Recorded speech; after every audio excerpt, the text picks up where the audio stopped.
Avanzamos en Noticias RCN y vamos ahora a debatir y analizar los temas del día. Como siempre, en la mesa ancha, hoy le damos la bienvenida a Camilo Granada. Camilo es consultor, es economista, ha sido estratega y además asesor de varios gobiernos. Camilo, bienvenido aquí a la mesa ancha. Aisa, muchas gracias, encantado de estar aquí con ustedes en el día de hoy y bienvenida a la mesa. Y yo tengo que decirlo que Juana y Julio no necesitan presentación porque ellos son de la nómina. Juana, Julio, buenos días. Buenos días. Hola, Maritza. Bueno, hoy por supuesto tenemos que hablar de todo el escándalo de la Unidad Nacional de Gestión del Riesgo que ahora cobró la cabeza del ministro de Hacienda, Ricardo Bonilla.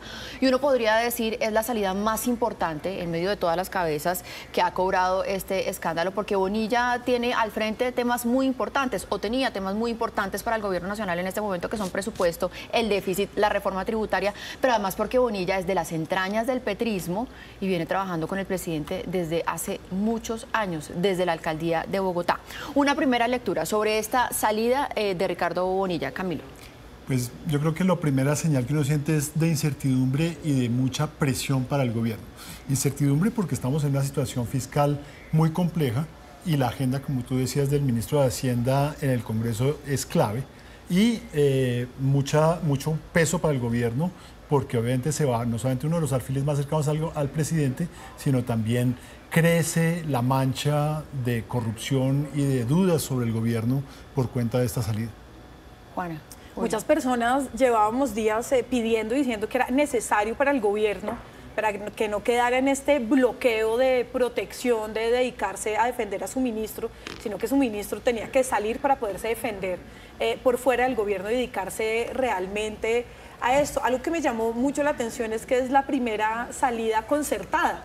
El exministro Bonilla y el presidente hablaron, tomaron la decisión juntos, cosa que es muy rara de ver en este gobierno. Pues cuando eso es lo que dice el ministro Bonilla, Juana, porque y el presidente también dice, le pedí la renuncia. Sí, el martes se reunieron en San Andrés los dos, él le pidió la renuncia, él dijo que aceptaba entregar la renuncia. Entonces es particular porque la mayoría de veces el presidente ha anunciado que ha despachado a algún ministro sin que el ministro se entere. Entonces también vemos ahí la relación y cómo fue una pequeña transición necesaria y urgente, porque era urgente, eso no podía pasar de esta semana. Si me permite, solamente un pequeño comentario al respecto. Y es cierto que pareciera concertada, pero al mismo tiempo, digamos, el estilo y la deferencia que uno tiene en el gobierno normalmente es que permitirle al ministro presentar su renuncia y el presidente la acepta, para que el ministro pueda decir, estoy saliendo porque me quiero defender desde la calle, porque quiero proteger mi buen nombre, etcétera, etcétera, no quiero afectar a la gobernabilidad, y el presidente agradece la salida y la decisión del ministro. Que el presidente le pida la renuncia primero y él le diga, ah, sí, aquí la tengo, y dice, sí, claro, habíamos hablado de eso. Pues además es una concertada más o menos. Digamos. Y por eso los términos son importantes, no porque el presidente dice en su trino, le pedí la renuncia, no, le acepté la renuncia, estuvimos hablando. Bueno, pero yo sí creo que también es importante salir de un poco de Twitter, ¿no? Porque pues el presidente en Twitter se alarga, hizo un trino como de 20 páginas, imposible de leer, y creo que también había que escuchar a Bonilla, más que leer el trino del presidente. También una sensación de injusticia. Hace unos días llegó Benedetti a ser la nueva mano derecha política del presidente, un hombre absolutamente cuestionado con investigaciones, denuncias de todos los tipos, y ahora se va a Bonilla porque tiene acusaciones. No se entiende uno, o sea, ¿cuál es la diferencia entre Benedetti y Bonilla? Porque hay unos VIP que no importa esos cuestionamientos, esas denuncias, nada, y otros que sí tienen que asumir responsabilidades políticas. Otra vez la pregunta, entonces, ¿qué es lo que sabe Benedetti? Pero más allá de eso, yo creo que Bonilla se va con más sombras que luces en este año y medio largo de gestión. Deja una situación fiscal muy delicada, que es su principal responsabilidad, manejar la plata del Estado colombiano. Estamos al borde, según la CARF, del incumplimiento de la regla fiscal. Ayer yo lo decía, el ahora ministro Guevara anunciaba que básicamente están haciendo malabares con la caja para poder quedarse en el corsé de la regla fiscal, pasando gastos para el año entrante. Crecimiento de la economía lánguido durante este año y medio de gestión. El año pasado tuvimos 0.6, el último trimestre la economía prácticamente estancada, entonces los datos no son buenos. Es decir, Bonilla sale por un asunto de corrupción pero su gestión también es muy precaria. Miren, en ese punto yo quiero recapitular un poco todas esas cabezas que han rodado en medio del escándalo de la Unidad Nacional de Gestión del Riesgo, porque ya llevamos 6 o por lo menos 6 altas cabezas, porque pues están otros asesores como la misma María Alejandra Benavides, que está declarando en este momento en la Corte Suprema de Justicia y en la Fiscalía, pero entonces están Olmedo López, Sneider Pinilla, Carlos Ramón González, que también era de las entrañas de Gustavo Petro, Luis Fernando Velasco, Sandra Ortiz y ahora Ricardo Bonilla. Con todas estas salidas que ha cobrado el escándalo de corrupción, uno de los más grandes de los últimos años, ¿cómo queda la gobernabilidad y la legitimidad del gobierno nacional? ¿Y cómo va a ser el manejo político? Porque es que el Ministerio de Hacienda tiene que manejar las finanzas, pero también la política en el Congreso de la República, del nuevo ministro. Sí, yo creo que la situación para el gobierno, este escándalo ha sido realmente un desastre para el gobierno y le ha costado muchísimo.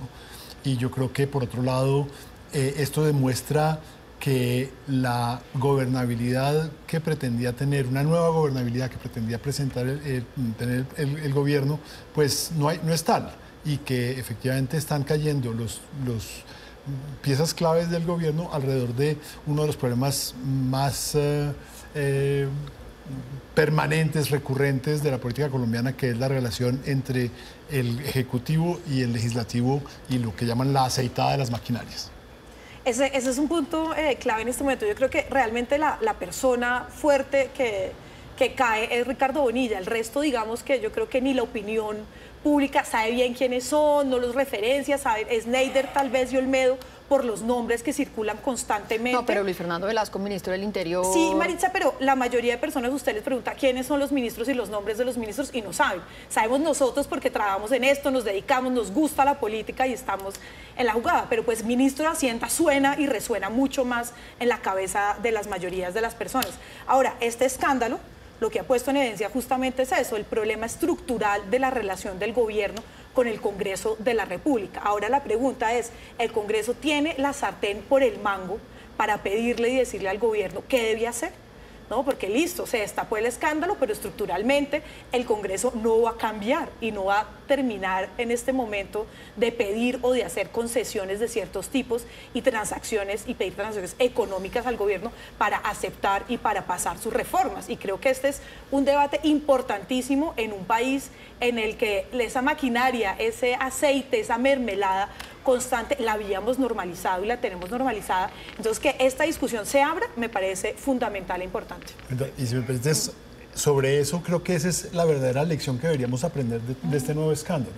Y es que más allá de las cabezas y de la coyuntura, esto sigue demostrando que Colombia tiene una verdadera reforma pendiente, una verdadera reforma política, que no es la que se está tramitando en el Congreso, que es una reforma de carácter más electoral, sino que tiene que ver con la organización de los partidos, con la organización de la reestructuración de la relación entre Ejecutivo y Legislativo, y que esto demuestra que aún los que llegaron, aún si uno le da el beneficio de la duda al gobierno y al presidente, decir, no, que aquí llega una nueva forma de hacer política, aquí llega una forma distinta de relacionarse, cayeron en lo mismo y aún peor seguramente que otros gobiernos.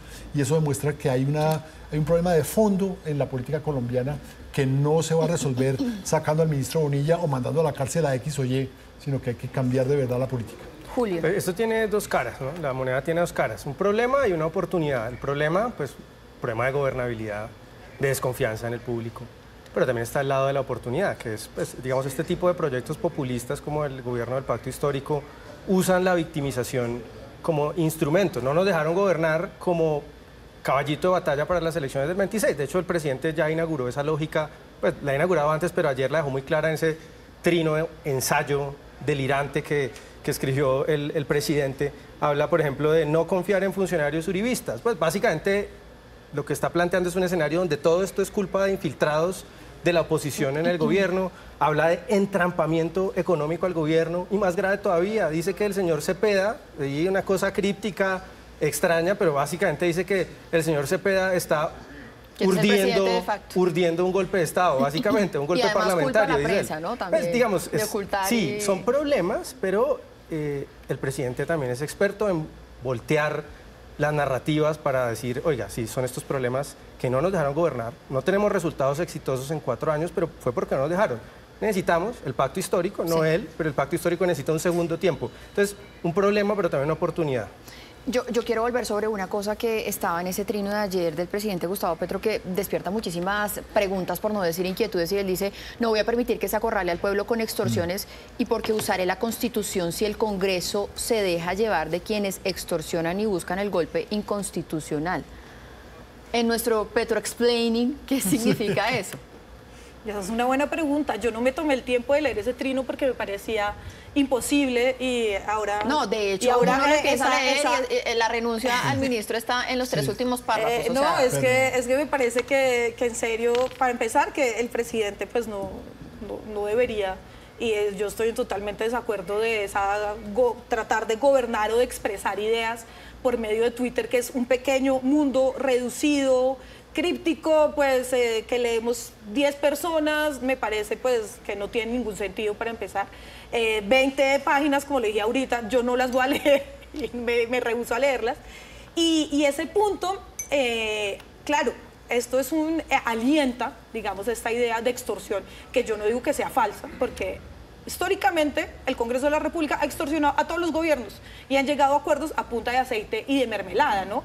Pero como siempre Petro lo lleva al borde, ¿no?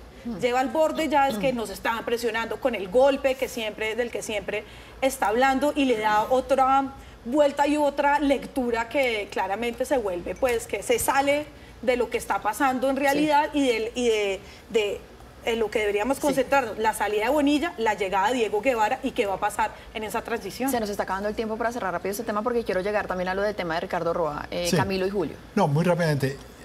Esa parte que estás mencionando, Maritza, del trino del presidente, no deja de sorprender, efectivamente, porque dice usar la Constitución, pues claro, ojalá, ese es su deber y esa es su principal responsabilidad, aplicar la Constitución y toda la Constitución y solo la Constitución. Pero no hay nada en la Constitución que le permita al presidente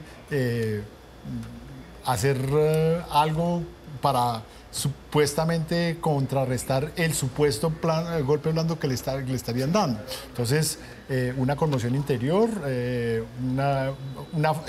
todo eso empieza a derivar hacia una salida de la institucionalidad de la Constitución. Julio. Pues están reviviendo, cada vez es más difícil, pero lo siguen haciendo, revivir a Uribe como el gran ogro culpable de todos los problemas del país. El presidente básicamente está diciendo: nos obligaron a cometer estos actos, ¿no?